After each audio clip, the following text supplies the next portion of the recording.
Dokkan Battle was released on the Japanese version on January 30th, 2015. Strangely enough, Dokkan was only available on Android and would be released on iOS nearly 3 weeks later on February 18th. The global version of Dokkan was released approximately 6 months later on July 16th and followed a very similar schedule to JP at the beginning of the game's lifespan. Before we discuss the very first banner, let me set the scene for you. Back in the very beginning of Dokkan, there were only 2 things you could do as a new player: play quest mode, the sole content available in the game, and train your units. You see, Dokkan Awakening and Hidden Potential were not yet implemented in the game, so there were only 3 ways to upgrade units. One was by raising their super attack levels by feeding in not just a unit with the same name, but the exact same card. Secondly, you could increase your unit's levels, but back then, you were limited to only 5 training items per attempt. Lastly, you could awaken your units. Once you collect all of the required awakening medals for a unit, you can then perform an awakening. Every time that you awaken a character, a star mark will be displayed on their icon and their stats will increase. The final awakening performed is automatically a Z awakening, which raises the character's stats and rarity, as well as adding a super or extreme label to that unit's type. And that was it. The game was launched in an incredibly simplified state, with more mechanics and various types of events being periodically added as the game went on. The last thing to note are the OG summon animations. At the beginning of any summon, you could get any number of Saiyan pods from 0 to 5, with 5 pods guaranteeing a SR character. This would later be increased to 7 pods, with 7 pods guaranteeing a SSR character. Additionally, Hercule was another random animation that would appear at the beginning of a summon. Hercule would appear either on the right or the left side, and most people believe that Hercule showing up on the left side would signify an increased chance to pull a higher rarity card. Goku was also only able to go Super Saiyan 1 initially. It wasn't until an update months later that introduced 7 pods, Super Saiyan 2, Super Saiyan 3, and Bye Guys, all of which guarantee the SSR character.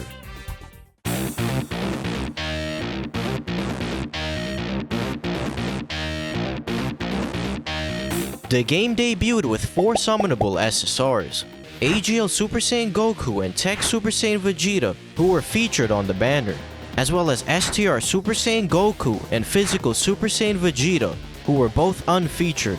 STR Super Saiyan Goku, also known as Stroku, was by far the best damage dealer in the game, as he was the only one with a real passive out of the 4. However, due to his unfeatured status, Tech Vegeta was the most popular SSR at the time. That is, if you were lucky enough to even pull a SSR. You see, SSR rates back in the day were abysmally low, with several people calculating them to be about 2% or lower. This resulted in most players running teams filled with rare and SR units. And speaking of which, the first free-to-play unit in the game was a rare Goku from the Epic Showdown event. Released on February 10th, you could only get 1 copy at the time, but that wasn't really a big deal. This was back in the day where every resource was scarce and treated like gold. Players had very little Zenny, stamina, training items, awakening medals, and of course very few Dragon Stones to grind from quest mode. So everyone happily ran Super Attack Level 1 Rare Goku on their teams. Players were even more ecstatic when a week later, the first story event ever dropped with a farmable Rare Kid Gohan, who was able to put in some work at Super Attack 10. As for popular SR units at the time, the recommended character for new players to re-roll for was STR First Form Frieza. You see, the meta leader skills back then were ones that either raised attack or ki, as attack was far more important than defense, and super attacks were rare to get off under leader skills that didn't raise ki. Frieza gave all types 15% attack, which made him one of the best rainbow leaders at the time. He also dealt good damage and possessed the Metamorphosis link. This link was glitched back then and could activate 3 times in 1 turn, which skyrocketed the value of characters with this link. This glitch wouldn't be fixed until many months later. Additionally, the first free-to-play SR unit released towards the end of February, Strike Event SR Vegeta. He was a very strong unit who gave AGL types 3 ki, but was quite tough to get for many players due to his event having a low drop rate and a difficult Z-hard stage that required good units and a lot of stamina to complete. Dokkan would release a new strike unit every few weeks for the next several months, each being a decent leader for their respective type teams. The second ever banner was released on February 17th, which featured Physical Piccolo and Int Super Saiyan Gohan. Both units were quite decent at the time, with Gohan being considered one of the stronger SSRs due to gaining ki in his passive. Piccolo 2 possessed a Metamorphosis link, which greatly increased his value. However, both of these units were eclipsed at the end of February when the third banner released, featuring Tech Final Form Frieza and Physical Xeno Trunks. Xeno Trunks was a complete disappointment and nothing special, but we'll come back to him in the near future. Frieza was the first card in the game to have a catastrophic super attack, the strongest super attack multiplier at the time, which would later be renamed into Supreme. This meant that Frieza with his catastrophic super and 30% attack buff from his passive dethroned Stroku as the hardest hitting card in the game and was considered the best unit on release. But he wouldn't hold that position for long.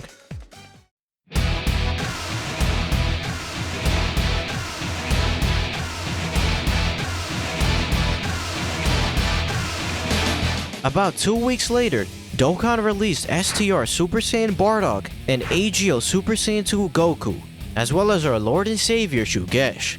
Goku was quite good, as he did catastrophic damage and gained 3 ki from his passive. Bardock though was jaw-dropping. He was the first unit in the game to give all types attack up by 25%, which ushered in the game's very first leader skill meta. Bardock instantly surpassed Frieza as the best unit in the game, and more units resembling Bardock would start to pop up more frequently. Shugesh also became a massive meme in the Dokkan community due to how frequently he was popping up in people's summons on this banner, leading players to revere him as if he was an actual god of a unit. At the end of March, we got another all-star free-to-play unit, Strike Event Int Mecha Frieza. Mecha Frieza was easily the best strike unit out of the first batch, and did incredibly good damage for a free-to-play unit. We also got another major banner drop in the form of Imperfect Cell and STR Super Saiyan 2 Gohan. Gohan was essentially just Tech Frieza, but with a Saiyan link set, and Cell possessed Bardock's leader skill, as well as a catastrophic super. Both units were top tier, but nothing the game hadn't seen before. They also released a Ginyu Force banner that featured the return of Stroku and Tech Frieza, as well as new SR Ginyu Force units that were quite decent when linked together, especially for newer players. In the middle of April, we see the first of many instances of how Dokkan started to blow up in popularity during its early years. それではお見せしましょう。私の新たなる進化を。こ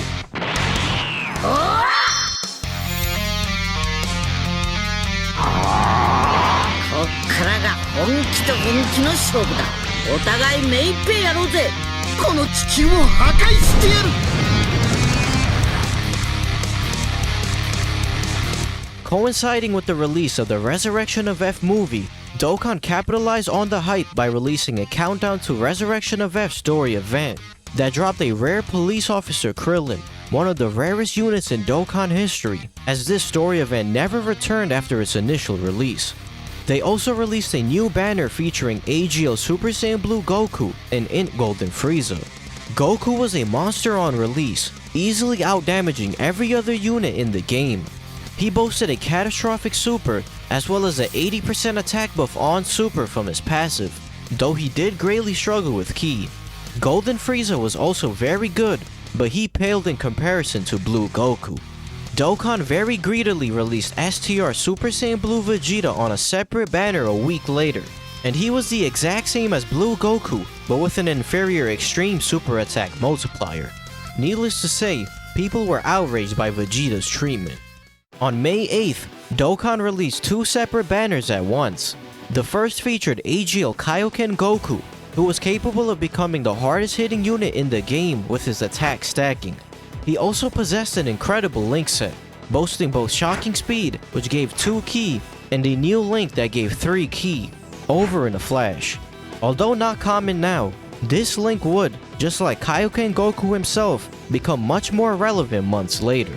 Key links such as Shocking Speed and Over in a Flash were also much more potent back in the early days of Dokkan, as units in the second slot gained buffs from their activated links twice, if the units in the first and third slots were proccing them.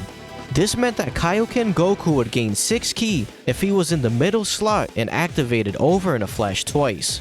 Physical Buu on the other hand was alright. He had a great leader skill, decent passive, and a mediocre link set. However, on the global version of Buu's banner, there was a major surprise hidden in the character list.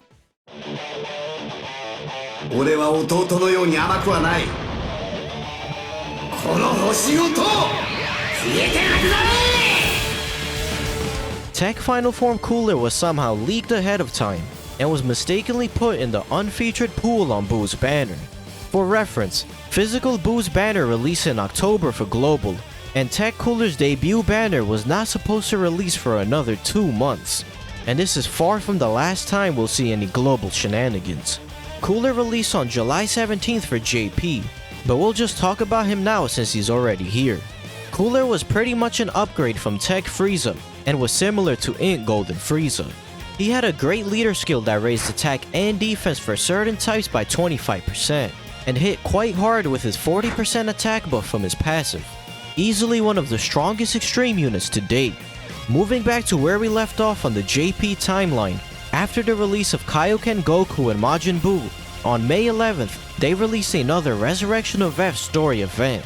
This event gave Dokkan Awakenings to pretty much every Frieza unit in the game, and they all Dokkan Awakened to Golden Frieza with the exact same art. This was the first instance of characters being able to be Dokkan Awakened, and this mechanic allowed players to further strengthen certain characters that they had already Z-awakened. The only Golden Friezas worth mentioning are Tech Golden Frieza and Int Golden Frieza from Mecha Frieza. Tech Frieza arguably got worse after Dokkan Awakening, as his passive only increased by 10%, but many of his links changed for the worse. Int Golden Frieza on the other hand was a better unit at Super Attack 10 than his summonable counterpart at Super Attack 1, and he was a must-have for players. A few days later, they released the first summonable Whis and a SR Beerus unit that was quite decent. Whis, although not a bad unit, was a bit of a nothing release. Also, this was around the time they started replacing catastrophic damage with supreme damage, at least on the global version. Following the release of Whis and Beerus, we got Int Super Saiyan Trunks, who was just Int Super Saiyan Gohan but released months later. Absolutely terrible release. On the final day of May, we got our first Majin Vegeta unit, who like Trunks and Whis was quite underwhelming. Basic passive, underwhelming leader skill, and no supreme damage super attack.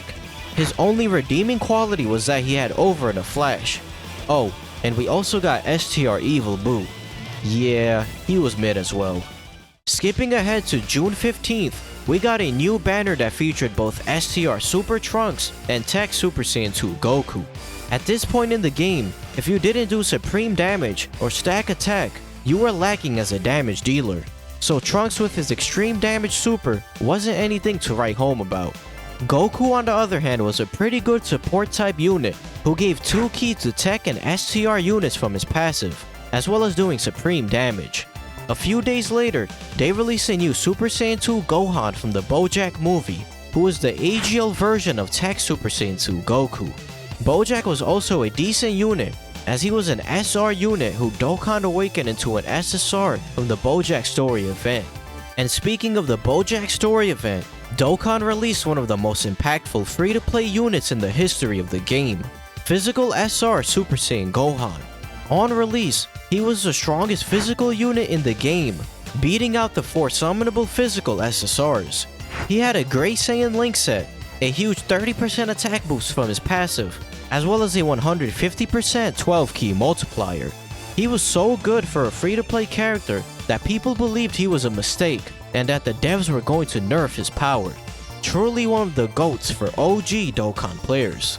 Moving right past this shitty AGL Super Saiyan 2 Vegeta, we get to what most people consider the MVP of the first 7 months of Dokkan.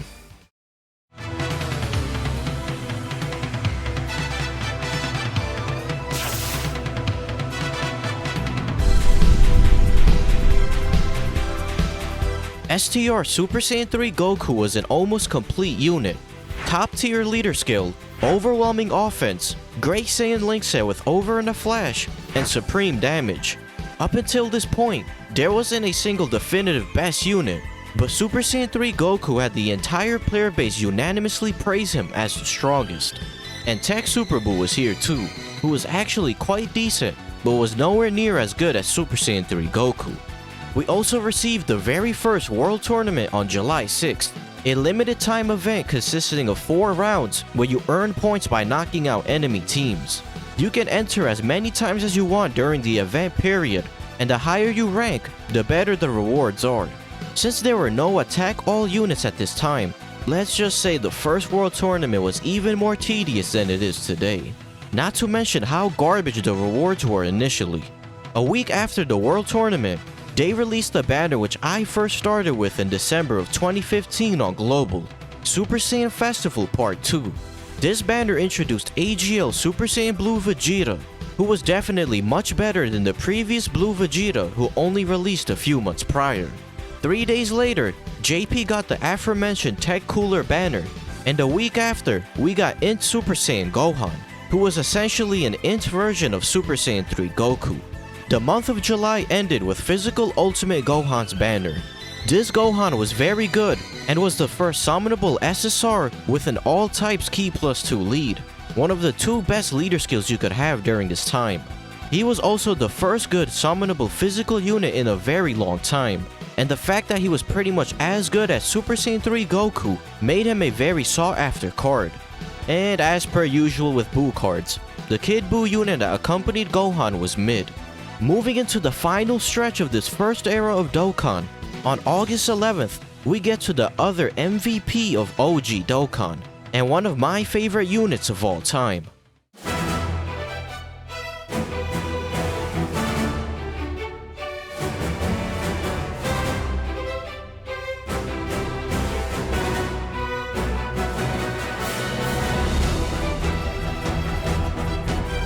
AGL God Goku had everything that Super Saiyan 3 Goku had, but a little more. His link set was incredibly good, and his raw stats were higher than every other SSR. He also got more attack in his passive than Super Saiyan 3 Goku and Ultimate Gohan, allowing him to hit harder than pretty much every other unit.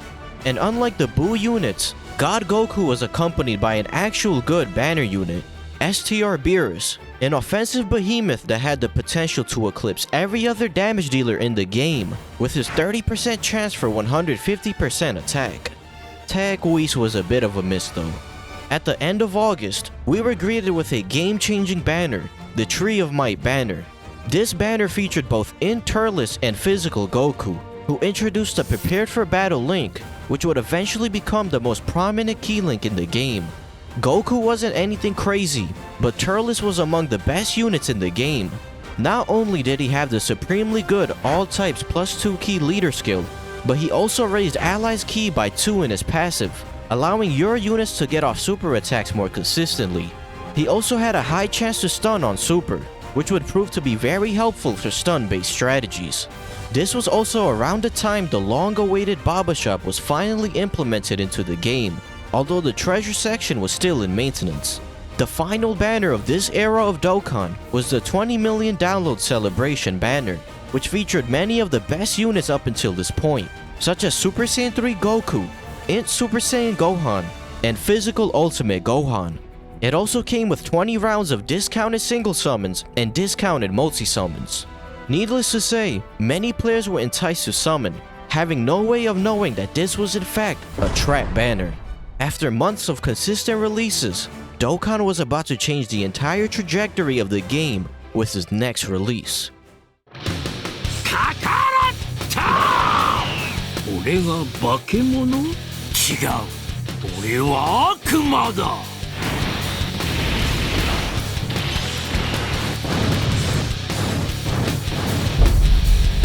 STR Broly was the very first Dokkanfest ever released, and he introduced a new type of leader skill into the game, 3 key and 3000 attack to a certain type.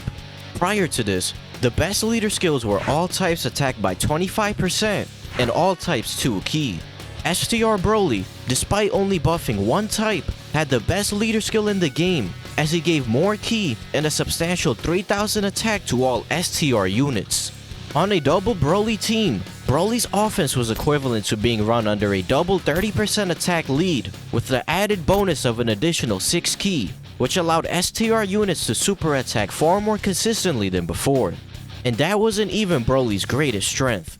STR Broly's supers attacked all enemies, which completely changed the way World Tournament was played. Broly was easily the hardest hitting unit in the game, and that hardest hitting super was applied to every opposing enemy. Broly's dominance in World Tournament earned him the nickname Tournament Killer. Broly was also the first SSR to have a Dokkan Awakening into a UR with a max level of 120, also known as Transcended URs or TURs. The LR logo was found in the game's assets around this time, but LRs wouldn't be introduced until much later, so people back then mistakenly referred to TURs as LRs. In order to Dokkan Awaken Broly, you needed to collect specific awakening medals from Broly's Dokkan event, a new type of difficult event that was released alongside every new Dokkan Fest. The first few Dokkan events followed the same template. The first stage would drop an SR that could be Dokkan Awakened into an SSR, in this case, a base Broly who Dokkan Awakened into a pretty decent Super Saiyan Broly. The medals for the SR in Dokkan Fest were dropped from the second stage. You needed 3 medals for the SR and 10 medals for the Dokkan Fest, with only 1 medal dropping per clear. Little did players know that this was by far the biggest challenge yet seen in the game. Completely wrecked. Yep, there it is. 48,000. Okay. So Vegeta's dead. Oh, I'm dead. All right. So we are dead. To start with, this stage required 40 stamina per attempt, which was a steep cost at a time when even the top players were barely breaking 100 stamina. The fight consisted of one phase against Broly, who had a rampage mode that greatly reduced the amount of damage he took and greatly increased the damage he dealt. Broly's rampage could be disabled with the passive skill Disable Rampage, or with the link skill Blazing Battle. The 3 Family Kamehameha SSRs released alongside Broly, as well as SR AGL Trunks, were the best options for this fight. All 4 units disabled Rampaged and possessed the Blazing Battle link. SSR Goten and SR Trunks were the first orb changers in the game, and Trunks was a pivotal unit in many people's teams, as he was a lower rarity than the other units and therefore easier to pull. STR Goku was a solid unit who hit decently hard, but AGL Gohan was the biggest prize out of the banner units. He had type advantage against Broly, and hit incredibly hard with his massive attack buff from his passive. The other popular strategy was to use AGL Kaioken Goku, who stacked attack infinitely and could eventually carry the damage for your team. This event was so difficult that many players would use several Dragon Stones to revive themselves. If you were finally able to squeeze a win against Broly, then congratulations. Have fun running the event a dozen more times to get all the required medals. All in all, Broly completely changed the fundamentals of the game, and was easily the most impactful card in Dokkan yet. At the beginning of September, JP received the 3rd World Tournament, in which Broly would earn his legendary nickname. We also got the introduction of the Dragon Ball Saga banner, which could be summoned on from tickets earned from playing World Tournament. Int Demon King Piccolo is the only new SSR from the banner worth mentioning, as he had an incredible all types 2 key leader skill. However, the real value from this banner could be found within the SR pool. This banner introduced SR Devilman and SR General Blue into the game. Devilman had a 1% chance to get a 1,000,000% attack buff on Super, and could one-shot Dokkan event STR Broly if you were patient enough to sit there and get lucky. He was one of the GOATs for free-to-play players that were unable to conquer the most difficult events in the game with their regular teams. General Blue was the best stunner in the game, with a 70% chance to stun the enemy for 2 turns on Super. He was essential for stun-based strategies, which skyrocketed in popularity to combat the difficulty of early Dokkan events.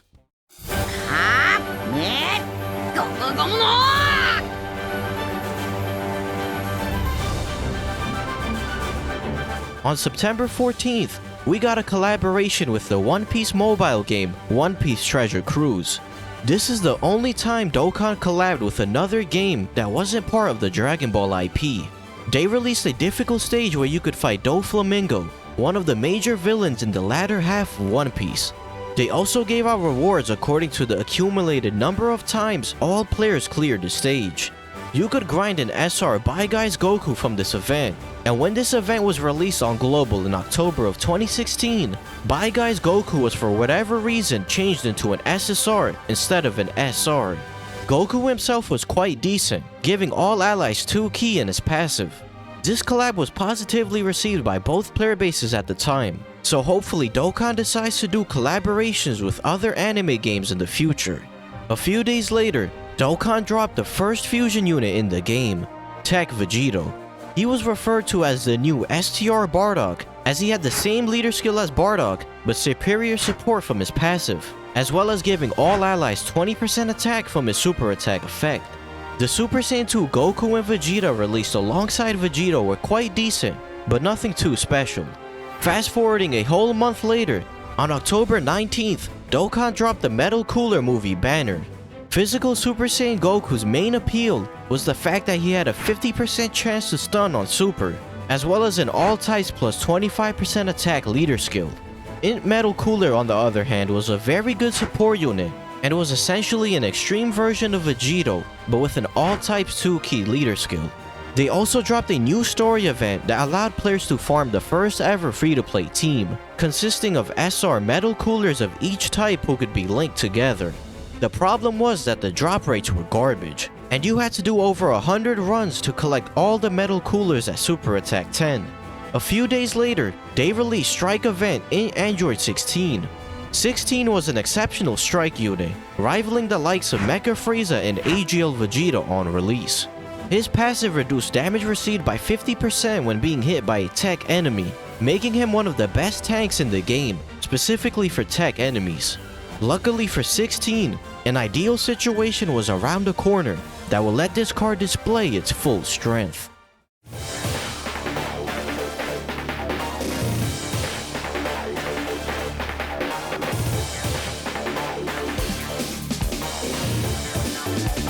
The second ever Dokkan Fest was released on November 1st, featuring Tech Dokkan Fest Cell, as well as 4 new SSRs.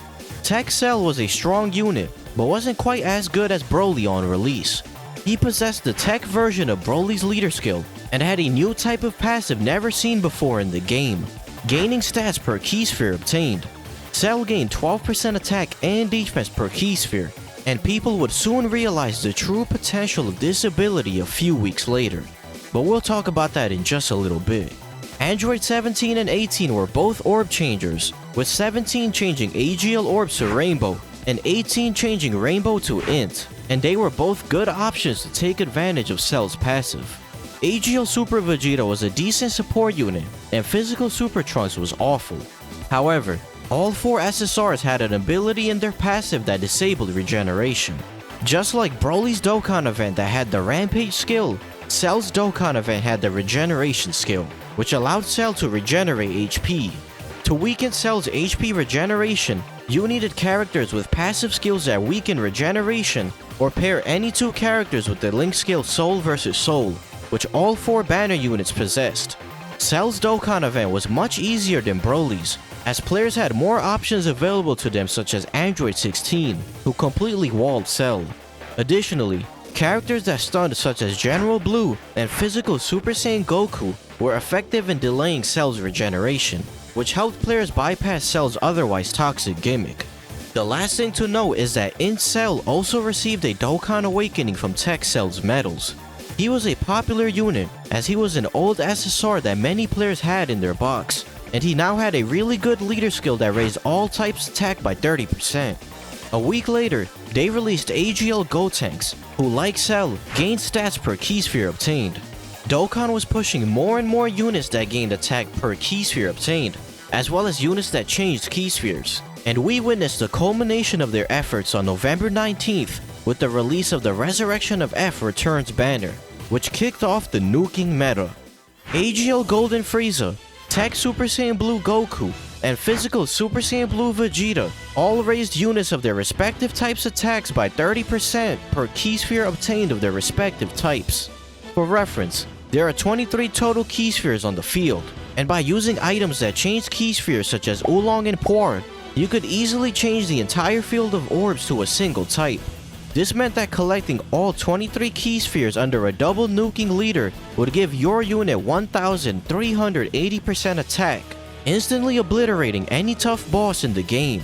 This also meant that the aforementioned Gotenks and Cell, who could gain up to 1610% attack and 1656% attack from a full field of orbs respectively, skyrocketed in value due to their nuking passives. Even nuking with Cell and Gotenks under a single nuking friend lead was a potent strategy that could deal with all the enemies in the game at the time. On top of their game-changing leader skills, Golden Frieza was also the best tank in the game, and Super Saiyan Blue Goku and Vegeta were both orb changers that helped facilitate nuking strategies. Nuking was such an overpowered strategy that Dokkan tried to remedy this problem by introducing Dokkan events with multiple stages. And this was first seen on December 1st when they dropped Dokkanfest Physical Kid Buu, and his Dokkan event consisted of 3 phases. Kid Buu was an incredible support unit, but wasn't nearly as strong as Broly and Cell, as his HP restrictions on his passive and leader skill made him a less flexible and less popular unit. They also released 2 new nuking units alongside Kid Buu, Int Vegeta and STR Goku, who gained 15% attack per key sphere obtained of their respective type. Unfortunately, there were no STR or Int nuking leaders at the time, so they weren't able to nuke bosses on the same scale as Cell and Gotenks, though Goku was still capable of hitting quite hard with several STR key spheres. 2 weeks later, they released a new physical Super Saiyan 2 Gohan, who gave a sizable attack buff for all allies when ki was 5 or more. This was quite easy to trigger now, since the meta was heavily ki-based, with ki increasing leader skills being more common, and links such as Over in a Flash and Shocking Speed being tacked onto most top-tier units. Several days later, they released one of the coolest designed banners of all time, the Superheroes vs Ultimate Villains banner. AGL Bojack and Int Super Android 13 had interesting leader skills, with 13's leader skill in particular having some niche uses in the future.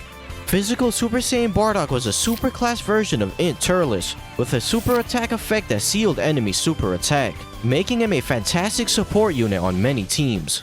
STR Super Saiyan God Goku, despite just being AGL God Goku but with Prepared for Battle, was still one of the best units in the game on release, which speaks volumes to how busted AGL God Goku was when he came out. This also brought with it the release of the Hero Extermination event, which would become noteworthy a month later when more stages were eventually added to it. At the end of December, we were greeted with the 4th Dokkan Fest, and the first superclass Dokkan Fest character ever, AGL Super Saiyan 3 Goku. Outside of nuking units, he was the hardest hitting unit in the game, and easily the most consistent damage dealer. He gained a staggering 100% attack for the first 7 turns, which more than sufficed for the current difficult events in the game. They also Dokkan awakened the OG GOAT of Dokkan, STR Super Saiyan 3 Goku, who was incredibly powerful and just slightly weaker than Dokkanfest Super Saiyan 3 Goku. They also released a new Tech Super Saiyan 3 Vegeta, who was a good offensive unit that for some reason didn't have Over in a Flash, despite every other Super Saiyan 3 unit having it. Goku's Dokkan event was also the easiest one out of the 4, as it only consisted of a 2-phase fight with a very weak first phase. In the middle of January, we got a new Int Vegeta, who also had a nuking passive, gaining 10% attack per key sphere obtained. He was a solid release, but was ultimately just an offensive variant of Tech Vegeta, who released a few months prior. A few days later, Dokkan released new stages to the Hero Extermination event, which now dropped a free-to-play AGL Whis. Whis possessed Shocking Speed, a 25% chance to stun on super, and a jaw-dropping ability. Fully recover HP when HP is 30% or lower once only. This incredible effect made Whis one of the best free-to-play units in the game, and he made his way onto many people's teams. Moving into the end of January, we were approaching the start of the first anniversary of Dokkan. We had 20 days of countdown images, unlike the traditional 7 days we get for anniversary nowadays. The first anniversary countdown celebration released Super Saiyan 1 Goku holding up one finger as a login reward, as well as a free-to-play Spirit Bomb Goku, who was referred to as Big Ass Hope by the community due to a poor Google translation of his Japanese card name. They also finally released growth events where you could grind awakening medals, training items, and Zenny, all of which were still pretty scarce at the time. Many people were speculating that we would finally get our first Super Saiyan Fusion unit in the game, and players had pretty much figured out who the headlining unit was going to be. But not a single person at the time could have foresaw just how game warping the first anniversary would end up being.